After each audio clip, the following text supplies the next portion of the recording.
үй бүлөдө биринчиден биз үчүн чоң сыймык мактанып айта алабыз.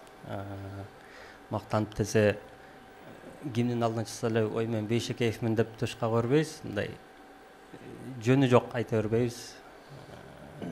Ушундай бир тууганыбыз бар экенине чоң сыймык биз үчүн. Бизге биздин бир туугандардын баардыгы ошо Бишкекке келгенде, окуу жайга келгенде мындай жатаканада эч ким жашаган жок. Баардыгын ошо бир тууганыбыздын үйүндө болобуз. Баардыгыбызды окутуп, кийинтип, болгон тарбиясын берип, ушундай кылып өстүрөт. Өстүрүп келди. Дагы да көптөгөн мындай кеңештерин айтып турат. Үй бүлөдө башка мындай аябай чумшайттык го. Сырт тууганчыл баардыгыбызды ошого үндөп турат. Мындай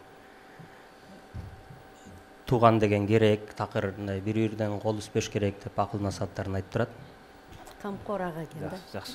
Атадан алтоо болсоң да бир жалгыздык башта бар дейт. Ар кимдин өзүнүн турмуш тиричилиги бар, ар ким өзүнүн жолу менен болот. Булар эми айтып атпайбы, мектеп бүтүп келгенден баштап биздин колубузда болот да.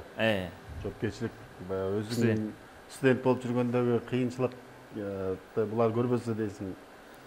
Бирок биз ошентип эле аямыш боло берет экенбиз. Бирок булар кийинки улам баягы мурунку чыккан кулактан кийинки чыккан мүйүз озуптур дегендей, булар ой жүгүртүүсү башкача болот экен да.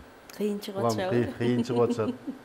Бирок болбой эле үйдөн кетирбей эле кыйнап эле жашатып үйлөнгөнчө, анан үйлөнтүп коюп анан эми өзүңөрчө кыйын боло бергиле деп анан. Бирок Жапарбек мен оң колум десем болот. Кандай концерттик иш-чараларым болсо да, кайсы жерде болсо да мен өзүмө ишенгенге ишенем. Муну мындай кылыш керек. Өзү башында ошо чыгармачылык тарапка өтөм, ошо мультфильм тарткым келет, режиссер болгум келет деп баштады. Болбой айтышник болосуң деп кыйнап, муну программист болосуң деп. Ошол тармакта. Эптеп кыйнап атып кылгам.